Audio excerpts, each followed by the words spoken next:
I'm Deepika. Welcome back to Deepika vlogs. మేము ఈరోజు టెంపుల్కి వచ్చాము. మేము వెళ్ళిన టెంపుల్ నేమ్ వచ్చి శ్రీ వడపతిర కాళీ అమ్మన్ టెంపుల్. మీకు ఎగ్జాక్ట్ చెప్పాలంటే ఇది బ్యాండ్ మీర్ దగ్గర ఉంటుంది. అక్కడ ఎంఆర్టీ స్టేషన్ దిగిన తర్వాత ఒక 10 minutes వాక్ చేస్తే సరిపోతుంది. సో దానికంటే కూడా మీరు ఉన్న ప్లేస్ దగ్గర నుంచి మీరు గూగుల్ మ్యాప్లో సెట్ చేశారనుకోండి, మీకు క్లియర్గా ఏ ఎంఆర్టీ, ఏ బస్ ఎక్కాలి, ఏ ట్రైన్ ఎక్కాలి క్లియర్గా చూపిస్తుంది. సో అది ద బెస్ట్ ఆప్షన్. మనం ఏ టెంపుల్కి వెళ్ళినా సరే మనం గుడి చుట్టూ 3 rounds కానీ 5 rounds కానీ ఖచ్చితంగా తిరుగుతాం కదండి. సో అలా తిరిగేటప్పుడు మనం కొబ్బరికాయ పట్టుకుని తిరిగితే చాలా మంచిదంట. నాకు ఒక పూజారి గారు చెప్పారు. సో మీలో ఎవరైనా తెలియని వాళ్ళు ఉంటారండి, వాళ్ళ గురించి అయితే చెప్తున్నానండి, తప్పుగా అయితే అనుకోవద్దు.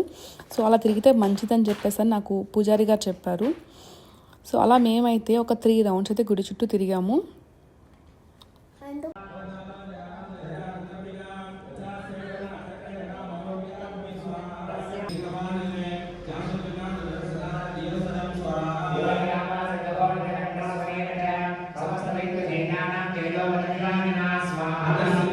కాళీ అమ్మన్ టెంపుల్లోనే నాగదేవత కూడా ఉన్నారండి. మేము పుట్టలో పాలు పోస్తానికి అయితే వచ్చాము. సో మన ఇండియాలో లాగా పుట్టల అయితే ఉండదు, కానీ సో ఇక్కడ ఎలాగైతే ప్రొసీజర్ ఉంటుందో సో అదే ప్రొసీజర్ మేము కూడా ఫాలో అవుతాము.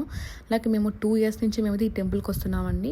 ఫస్ట్లో కొంచెం కొత్తగా అనిపించింది, కానీ ఇప్పుడు మాకు కూడా అలవాటు అయిపోయింది. ఫస్ట్ అయితే అలా వాటర్తో క్లీన్ చేసుకోవాలి. దాని తర్వాత పాలు అనేది మనం డైరెక్ట్గా పోయకుండా ఒక చిన్న చెంబు కానీ చిన్న బిందె కానీ ప్రొవైడ్ చేస్తారు. సో ఆ బిందెలో పాలు పోసుకుని మనం ఆ బిందెతో పాలు పోయాలన్నమాట. సో పాలు పోసిన తర్వాత మళ్ళీ మనం వాటర్తో క్లీన్ చేయాలి.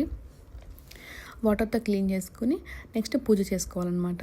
మనకి ఇండియాలో అయితే ఇట్లా ఉండదు కదా. ఫస్ట్లో అయితే కొంచెం అనిపించిన తర్వాత అందరూ సేమ్ ఇలాగే ప్రొసీజర్ ఫాలో అవుతారు. సో మేము కూడా వాళ్ళనే ప్రొసీజర్ ఫాలో అవ్వాలి కదా. మళ్ళీ మనం ఏమన్నా మనలా చేసామనుకోండి, ఇలా చేయకూడదు అంటారనేసి ఇంకా అదే ప్రొసీజర్ మేము కూడా ఫాలో అయ్యాము.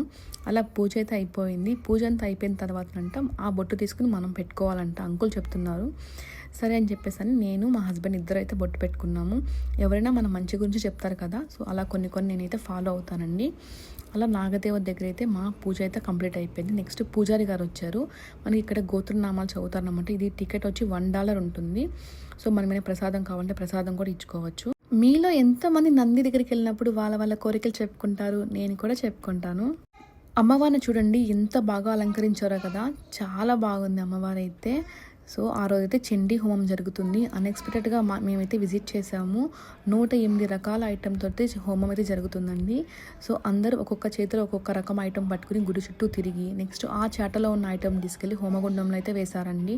లైక్ అన్ని రకాల items, fruits, vegetables, flowers, so అన్ని రకాలైతే హోమగుండంలో అయితే వేసి పూజ చేశారు.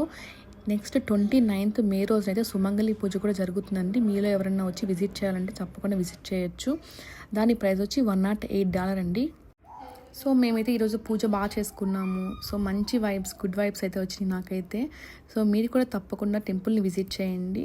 సో వీడియో అయితే లాస్ట్ వరకు చూడండి. హోమం కూడా బాగా జరిగింది కదా. సో వీడియో నచ్చితే తప్పకుండా లైక్, షేర్ అండ్ సబ్స్క్రైబ్ చేసుకోవడం అయితే మర్చిపోవద్దు. ఈ వీడియోని ఇక్కడితో ఎండ్ చేస్తున్నాను. నెక్స్ట్ వ్లాగ్లో మళ్ళీ కలుసుకుందాం.